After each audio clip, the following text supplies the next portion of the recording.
kalau berhubungan intim setiap hari meningkatkan peluang kehamilan. Bener nggak, Dok?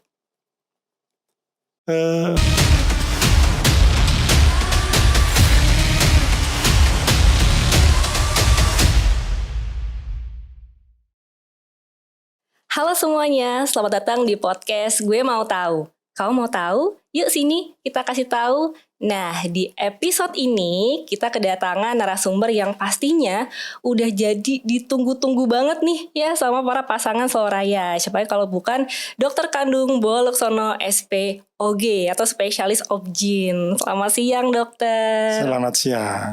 Oke.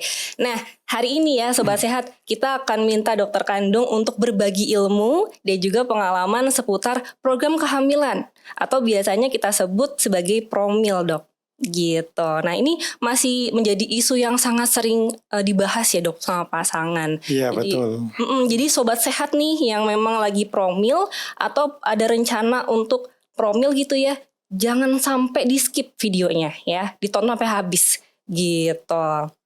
Dok, mungkin kita bisa mulai dengan pertanyaan dasar dulu nih, Dok ya. Sebenarnya yang dimaksud dengan program kehamilan itu seperti apa sih, Dok?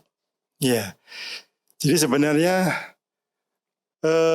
kalau kita menentukan seseorang itu mengikuti program hamil, berarti ada ketidaksuburan atau infertilitas. Kapan dikatakan infertil atau harus mengikuti program hamil? Biasanya kalau sudah setahun menikah, dengan catatan setahun itu tidak ikut KB, kemudian suami istri berkumpul, tidak terpisah selama setahun, nah itu bisa dikatakan sudah memasuki fase infertilitas dan harus mengikuti program hamil. Oh, oke. Berarti jangka waktunya itu selama setahun. 1 tahun pernikahan. Tapi itu tidak mutlak. Itu kalau pasangan usia muda. Ya, tapi kalau udah usia 35 tahun ke atas atau sudah 40 tahun ke atas, ya nggak usah menunggu 1 tahun. Mungkin 3 bulan belum hamil ya sudah langsung saja. Langsung ke dokter gitu. Betul, berarti ya, Dok. Ya. Oke, berarti bisa dibilang kalau promil itu kayak bukan sekedar berusaha saja ya, Dok ya. Iya, betul. Tapi dibantu juga dengan medis. Iya, betul. Seperti itu. Betul. Nah, berarti tadi dokter bilang kalau mulai mempertimbangkan untuk promil itu, kalau misalkan katakanlah wanitanya di bawah usia 35 tahun, masih 1 tahun pernikahan lah ya, Dok, betul. seperti itu.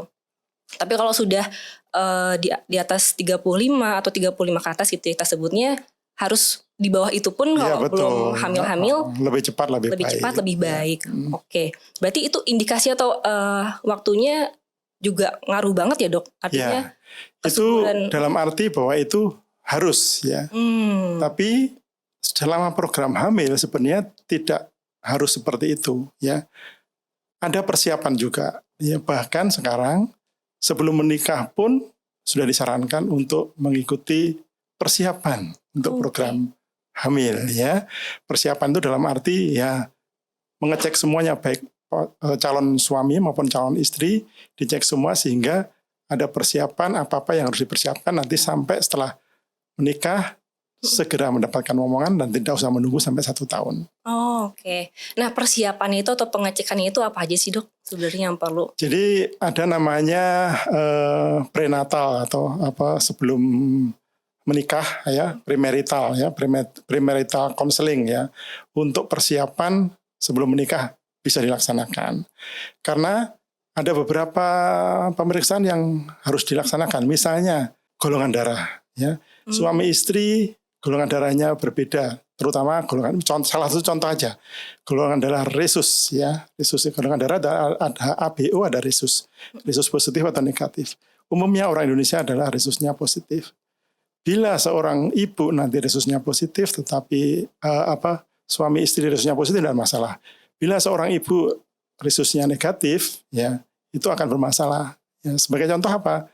Karena anak pertama kemungkinan besar sehat, anak kedua 3 kemungkinan besar 50% kelainan bawaan atau kelainan cacat, 25% bisa meninggal. Itu kalau tidak ada persiapan. Nah, itu salah satu contoh. Banyak lagi, misalnya pemeriksaan untuk mengecek apakah ada talasemia, ada infeksi atau infeksi pada kelamin dan sebagainya, itu banyak ya. Di samping ya riwayat-riwayat keluarganya nanti bisa ditelusuri. Jadi itu untuk persiapan sebelum menikah. Itu sebelum program hamil yang sebenarnya. Jadi persiapannya jauh sebelum menikah sudah bisa dikonsultasikan, diedukasi dulu. Bahkan persiapan hamil pun harus konsumsi asam folat untuk mencegah kelainan bawaan. Itu sudah jauh hari.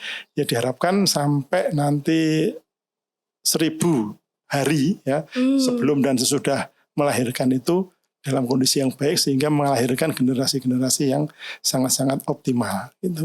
Oke. Itu tadi pemeriksaan sebelum menikah betul, ya dok? Betul. Itu hanya untuk calon ibu saja atau kalau untuk calon dua-duanya? Dua-duanya. Ya karena contohnya golongan darah, thalassemia itu bisa dideteksi baik suami maupun istrinya. Itu salah satu contoh aja. Banyak pemeriksaan yang lain yang harus ditelusuri. Misalkan USG nanti juga dicek istrinya nanti apakah ada kelainan apa enggak. Oke. Bisa dibilang nggak sih dok kalau yang calon ibu ini lebih akan banyak diceknya gitu ya dok ya dibanding yang calon bapak gitu dok? Iya karena ibu lebih banyak faktor ya yang untuk mendukung keberhasilan dari program hamil. Ya. Kayak tadi dokter bilang masalah usia, saya coba balik lagi tadi ya dok. Di atas 35 atau mulai dari 35 tahun itu bisa dibilang kesuburannya akan menurun ya dok? Menurun. Karena apa dok? Jadi gini, jadi semakin muda otomatis kesuburan atau kemungkinan untuk hamilnya itu lebih tinggi dibanding pada faktor usia 35 tahun ke atas atau 40 tahun ke atas ya. Karena apa? Karena fungsi sel telurnya itu sudah mulai ada penurunan ya. Jadi semakin lanjut usia otomatis fungsi telurnya sudah mulai menurun ya. Apakah bisa mengeluarkan sel telur yang banyak, bisa mengeluarkan sel telur yang matang. Nah itu semakin bertambahnya usia semakin menurun. Berarti karena itu ya dok ya salah satu faktor fertilitasnya itu. Ya betul. Nah kalau tadi sebelum menikah, kalau sekarang pada saat sudah menikah nih dok, tadi kan yang dalam jarak setahun atau sudah 35 tahun itu, kalau bisa 3 bulan sudah menikah dan bersama ya dok ya, artinya nggak LDR gitu kan dok. Nah itu ke dokter gitu. Nah pemeriksaannya kalau itu seperti apa dok? Ya yang jadi kita urut dulu ya. Mungkin yang paling simpel, yang paling mudah diperiksa ya suami dulu ya. Suami ada pemeriksaan namanya analisa sperma ya. Sperma diperiksa di laboratorium, itu nanti akan ketemu jumlahnya sperma cukup apa enggak. Kemudian pergerakannya bagus apa enggak ya. Bentuknya normal apa enggak ya. Kalau semuanya bagus, yaudah otomatis aman insya Allah ya. Tinggal kita nanti memeriksa istri. Kalau kurang berarti diobati. Kalau pergerakannya kurang juga diobati. Jumlah pergerakan kurang diobati. Bentuknya abnormal bisa diobati. Kalau jumlahnya kurang sekali ekstrim, itu biasanya kita konsulkan ke dokter ahli urologi untuk mengecek ada nggak kelainan dari testisnya. Misalnya ada varikokel, ya, ada hidrokel testis. Nah itu, nanti ternyata ada varikokel, ya dioperasi dulu, diobati dulu sampai berhasil. Ada yang namanya azoospermia, ya, itu tidak ada sperma sama sekali. Nah, itu biasanya nanti udah kita konsulkan ke andrologi, nanti akhirnya apakah ada kebuntuan sehingga tidak keluar spermanya, apakah ada kelainan di testisnya.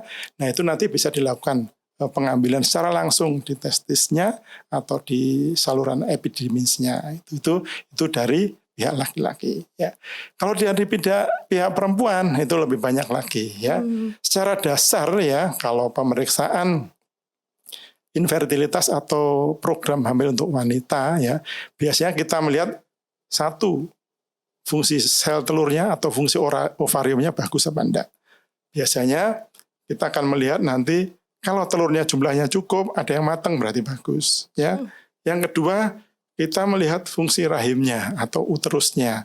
Kalau ada namanya endometrium thickness, ketebalan rahimnya itu bisa diukur dengan USG melalui vagina.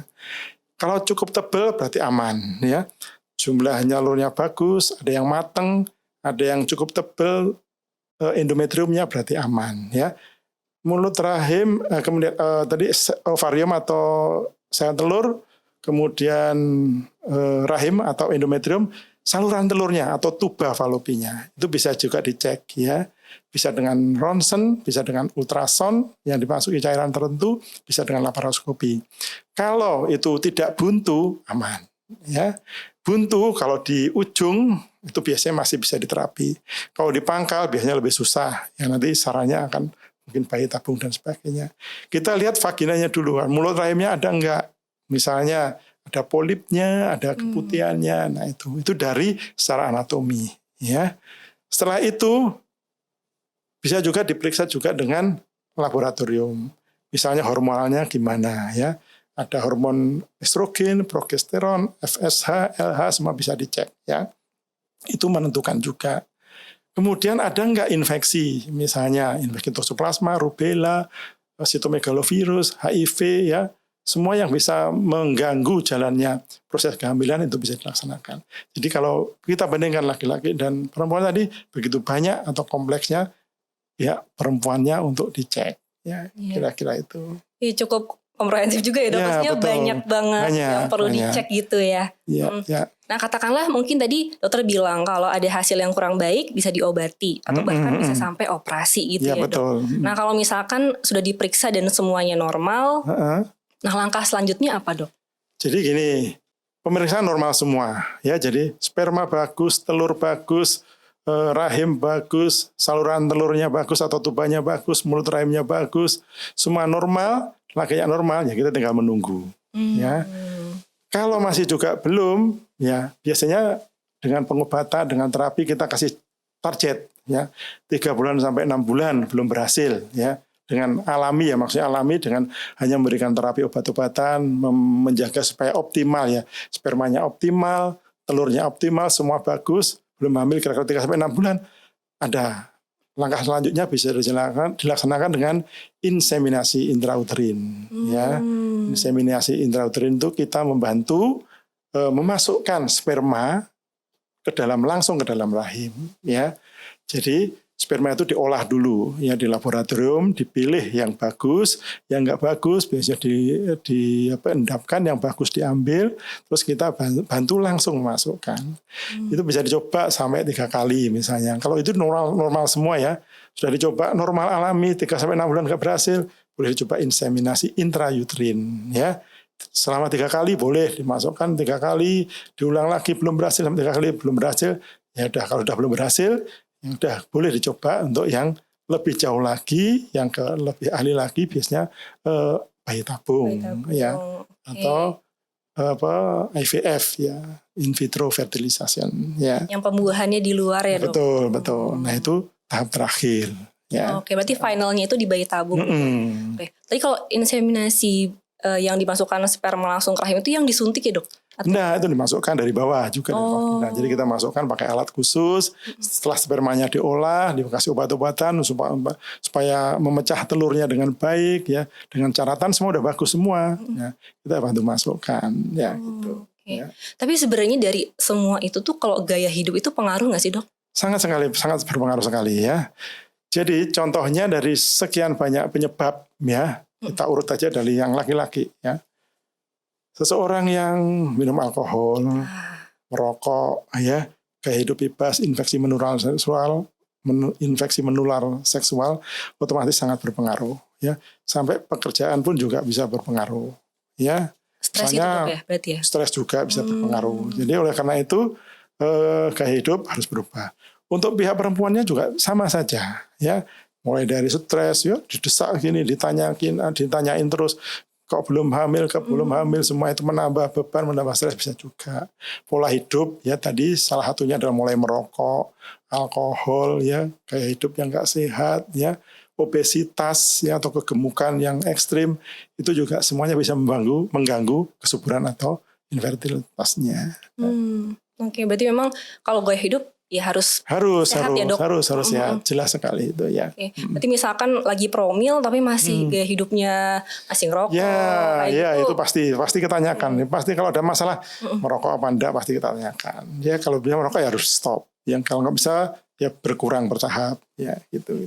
Nah kalau kita ngomongin infertilitas ya dok ya, dengan pria dan wanita, itu berarti penyebab umumnya ya pola hidup tadi ya dok? Ya salah satunya. Ya. Kalau misalkan dari wanita kecek ternyata ada kista kayak gitu, itu juga pengaruh dok untuk perempuan? Ya, jadi dalam waktu pemeriksaan awal, ya, itu kista itu berarti kan dari ovarium, ya.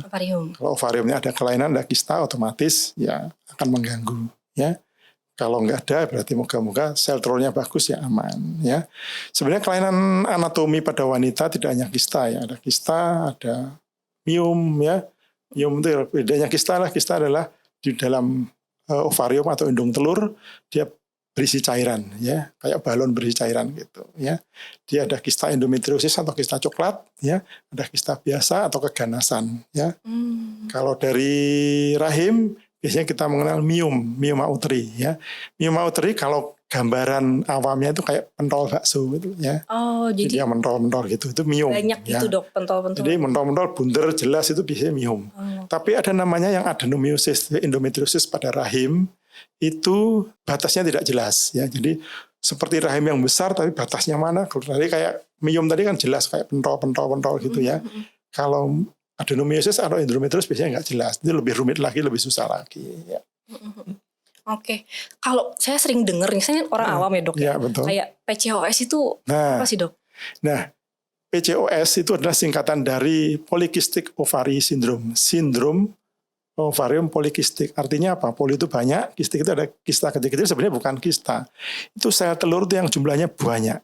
Jadi di ovarium, indung telur itu yang normal itu sel telurnya itu ya di bawah ya 10 lah jumlahnya satu telur itu. Tapi ada 1 atau 2 yang gede yang matang.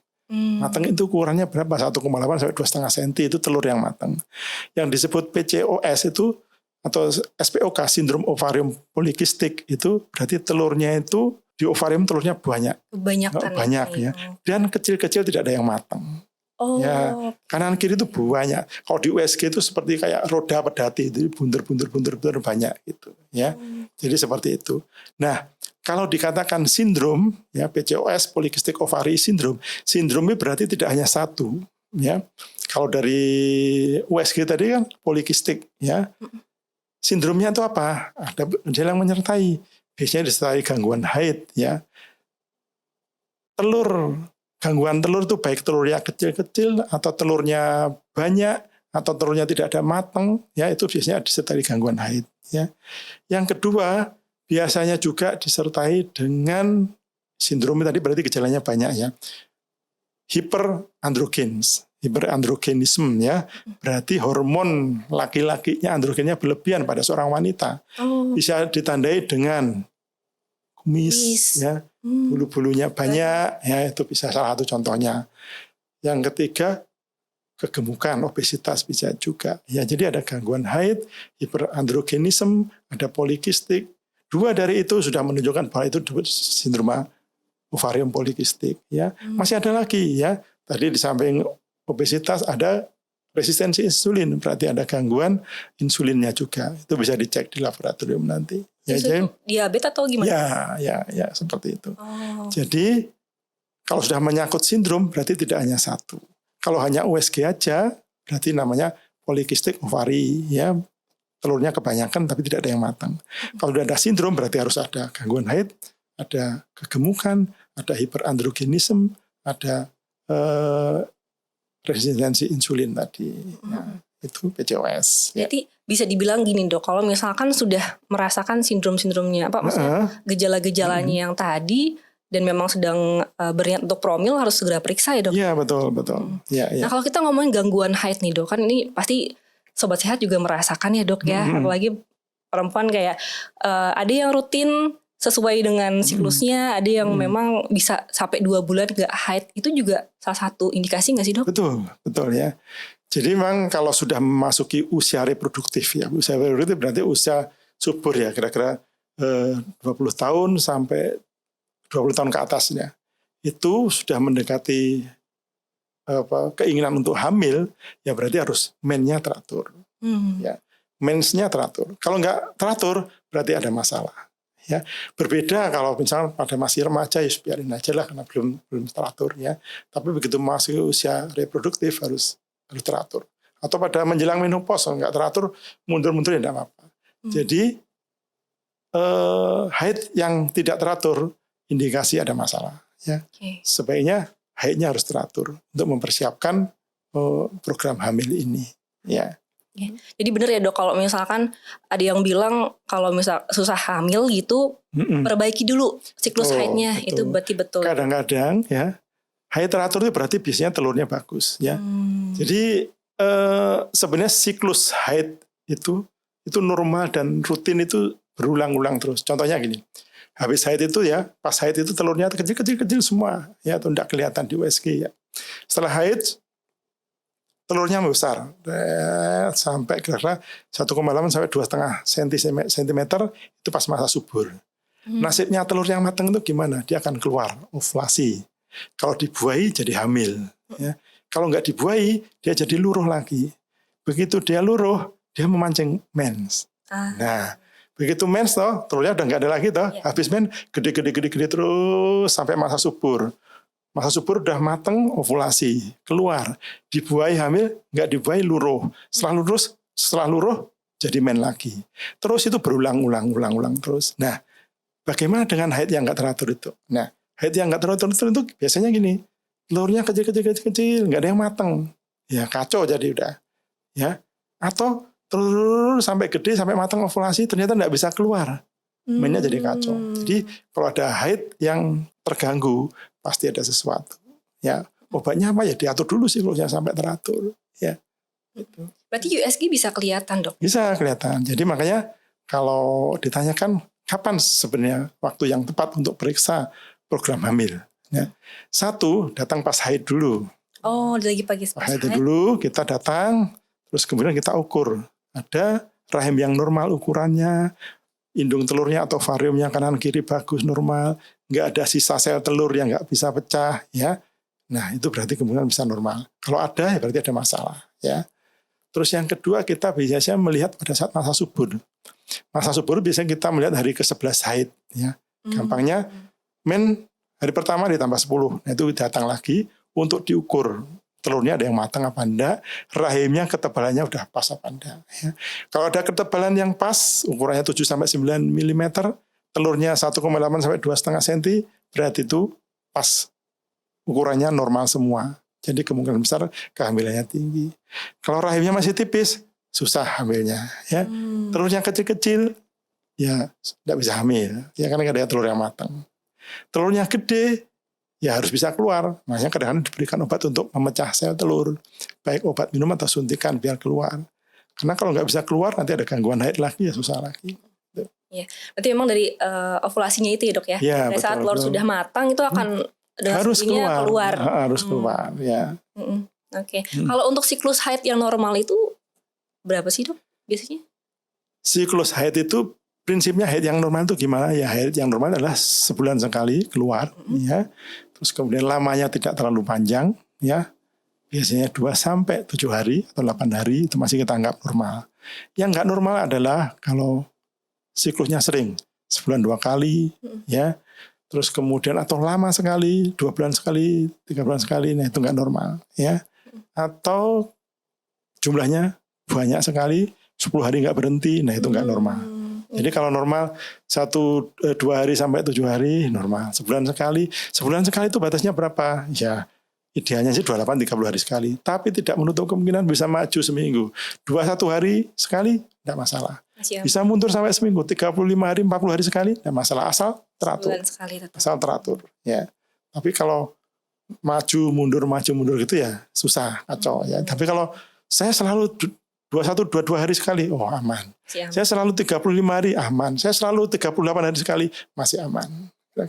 Oke. Ya berarti Sobat Sehat pun harus aware ya dengan gejala-gejala yang dirasa. Nah gitu. Itulah pentingnya kesehatan reproduksi. Ya jangan sampai ini ada nggak wajar, ini mainnya nggak pernah periksa. Biarin aja. Oh betul. Gitu. Ya, jadi mulai sekarang baik-baik sobat-sobat muda yang belum menikah, yang sudah menikah harus waspada atau aware lah dengan kesehatan reproduksinya sendiri. Ya. Yes, Oke. Nah, itu Sobat Sehat ya, artinya kita harus aware dengan badan kita sendiri ya, Dok. Apalagi perempuan juga harus mulai ancang-ancang walaupun belum nikah gitu ya, Dok ya. Melihat kesehatan reproduksinya. Nah, sekarang Dok, saya mau bahas mitos atau fakta. Oh iya. Karena banyak banget ya kalau promil ini pasti orang banyak bertanya gitu ya, lihat di Google dan lain sebagainya. Saya nemu ini Go. Jadi ada kata-kata kalau berhubungan intim setiap hari meningkatkan peluang kehamilan. Bener nggak, Dok? Salah. Ya. Berarti ini mitos ya dok ya? Jadi gini, kalau pas masa subur, ya, misalnya kita tahu masa subur ya. Kalau nggak pas masa subur terserah, mau tiap hari, mau sehari 2 kali, sehari 3 kali tidak masalah. Tapi kalau pas masa subur, sebaiknya dikasih jarak. Ya, 2 atau 3 hari sekali. Misalnya kita hitung masa suburnya antara kira-kira telur itu keluar antara tanggal 11 sampai 16. Ya udah berhubungannya tanggal 11, 13, 15 gitu. Atau 11, 14, nah gitu. Oh ada jaraknya. Ada jaraknya, ya. Karena apa? Dari sekian range tadi kita nggak tahu telurnya itu keluarnya kapan. Bisa hari ke-1, bisa hari ke-2, ketiga, ke-4, ke-5 dan seterusnya. Coba kita pengen kalau setiap hari berhubungan, pagi sore tiap hari berhubungan, padahal telurnya keluarnya masih tanggal 15. Begitu pas telur keluar spermanya otomatis tinggal sedikit.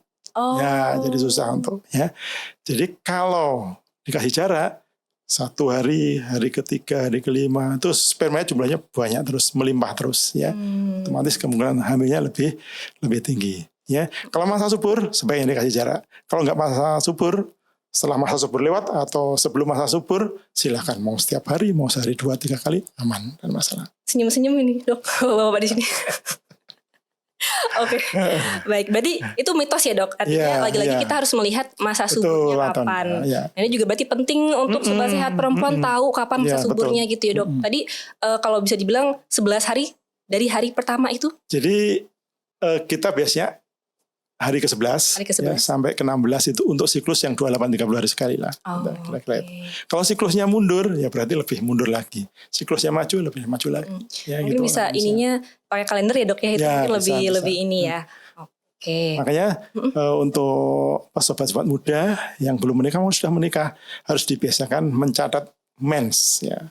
Jangan sampai mensnya itu kapan, wah lupa. Kapan, nanti kita nggak tahu nanti. Itu lebih mudah. Dan sekarang aplikasinya udah banyak sobat sehat ya. Iya betul. Di itu tinggal di download bisa langsung. Jadi ada yang ngingetin juga sih dok kayak gitu kan. Kayak tinggal berapa hari lagi haid, nah kayak gitu. Biasanya kalau udah mulai marah-marah dok, nah itu udah udah mau haid gitu. Nah itu. Lanjut dok, mitos atau fakta. Mengangkat kaki setelah berhubungan intim meningkatkan peluang hamil. Mitos. Jadi nggak ada masalah ibu, masalah berhubungan ya, mau tiduran, mau miring, mau tengkurap, mau berdiri, nggak ada masalah, biasa saja ya. Karena apa itu sperma itu jumlahnya jutaan ya. Dalam 1 cc itu minimal itu 15 juta bayangin ya. Hanya satu yang bisa menembus sel telur ya.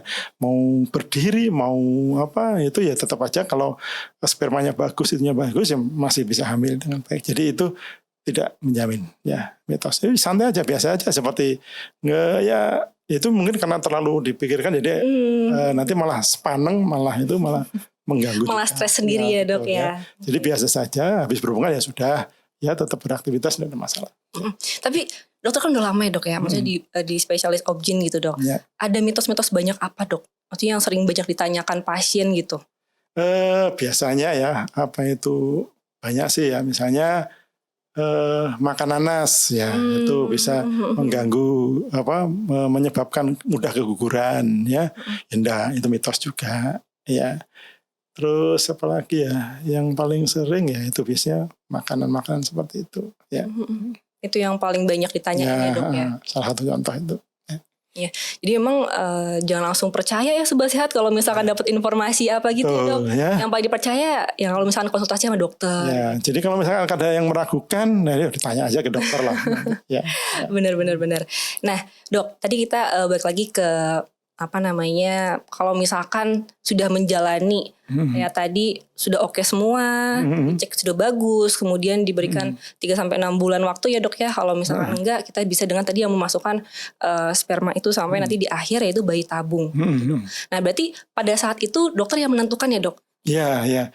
Jadi memang kita yang menentukan, tapi tetap ya semuanya tergantung dari pasiennya ya. Karena apa? Jadi program hamil itu kadang-kadang ya susah, ya gampang, yang kadang-kadang seperti nggak sebay ini. Udah kemana-mana, udah sampai bayi tabung, udah nggak berhasil, kita tahu hamil sendiri, gitu ya. Udah divonis ya, apa salurannya buntu ya, terapi macam-macam udah putus asa, tahu bisa hamil sendiri ya. Sebaliknya sudah semua normal, tetap nggak hamil-hamil juga ada. Semua normal, sudah dicekin normal, ada namanya unexplained infertility. Ya. Ini infertilitas yang nggak bisa dijelaskan. Ini kenapa ya?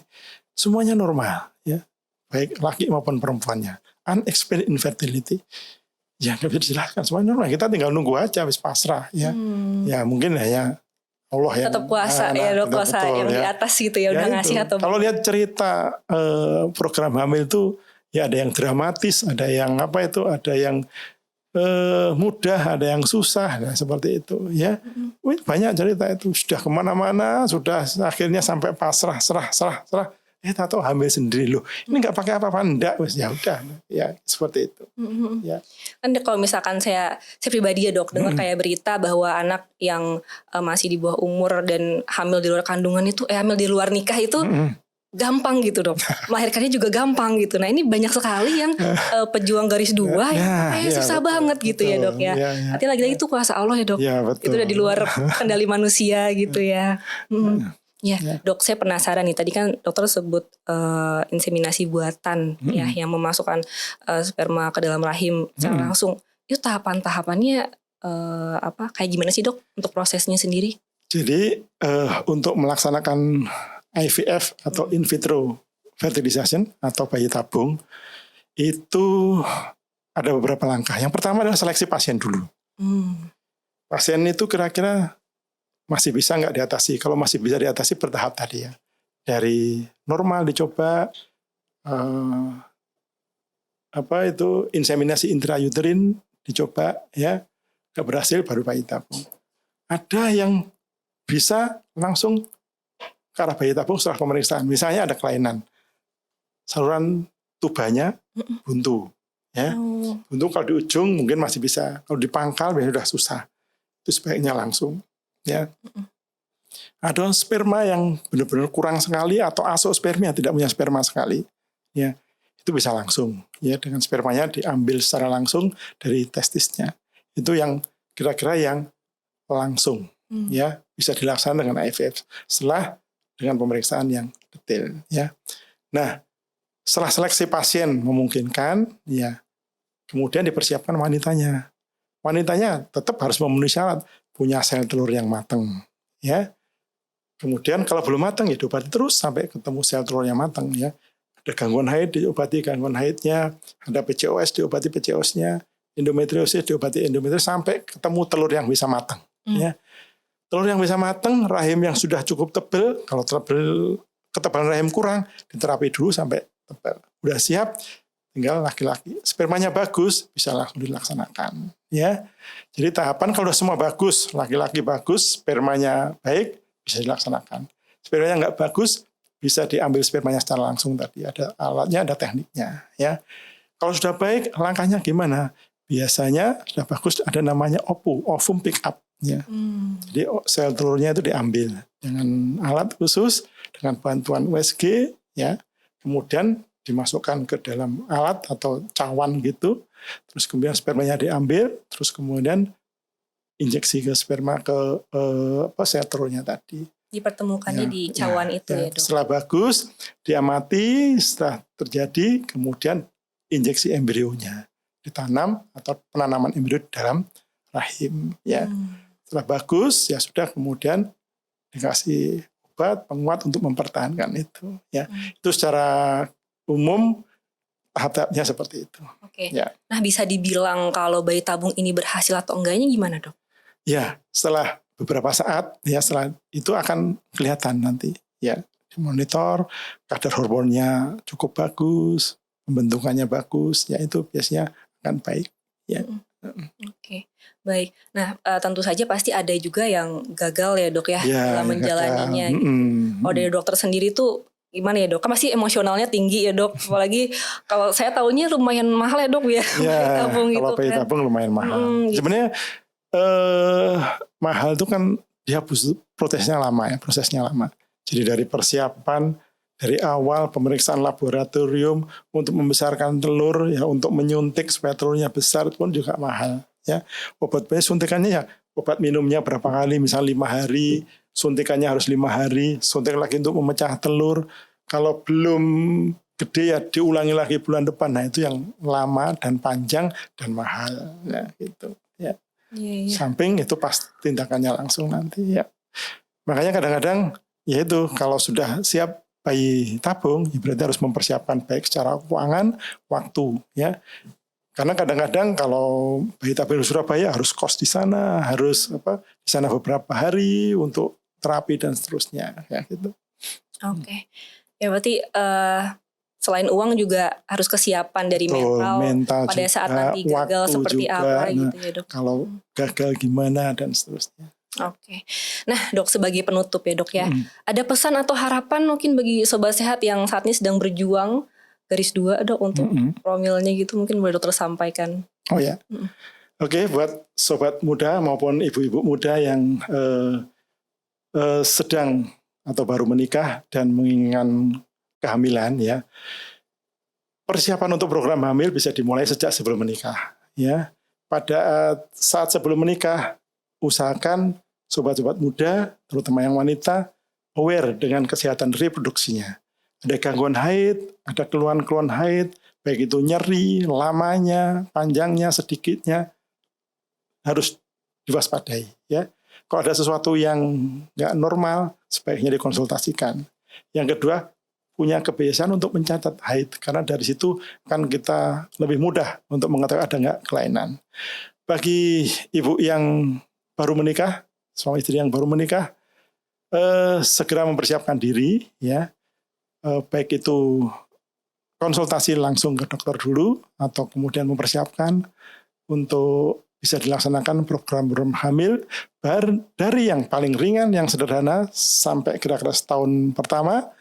Kalau lebih dari setahun baru kita lebih intensif untuk beberapa macam tindakan. Ya. Juga dipertimbangkan juga untuk konsumsi nutrisi yang baik ataupun vitamin ataupun contohnya adalah asam folat, baik sebelum menikah maupun selama mengikuti program hamil atau sebelum hamil, agar mencegah kelainan-kelainan bawaan. Ya, yang jelas berkonsultasilah kepada dokter untuk menanyakan hal-hal yang kira-kira diperlukan. Ya, kalau ada kabar-kabar atau suara-suara yang kira-kira meragukan, tanyakan langsung kepada dokter. Mungkin itu. Ya, menginspirasi banget ya, Dokter Kandung. Terima kasih ini sudah mau menyempatkan waktunya untuk hadir ke podcast ini ya. Semoga obrolan kita hari ini bisa ngasih pencerahan ya dok, dan juga ya semangat bagi sobat sehat semua yang sedang menantikan kehadiran buah hati gitu. Kalau misalkan nanti sobat sehat ada yang mau diskusi lebih lanjut, dokter praktek di mana dok? Saya di Rumah Sakit Dr. Un Solo Baru. Dr. Un Solo Baru ya. Di rumah sakitnya, kalau yang di praktek pribadi di Apotek Laksana Medika, Jalan Raya Grogol. Oke, ya. Apotek Laksana Medika ya dok ya. Nah itu ya sobat sehat, kalau misalkan nanti mau konsultasi tentang promil bersama dokter kandung, bisa ke situ tadi. Oke, terus ikuti ya sobat sehat semuanya episode lainnya, karena masih akan banyak banget informasi tentang kesehatan. Gitu. Terima kasih dokter ya. Sampai jumpa di episode selanjutnya semuanya.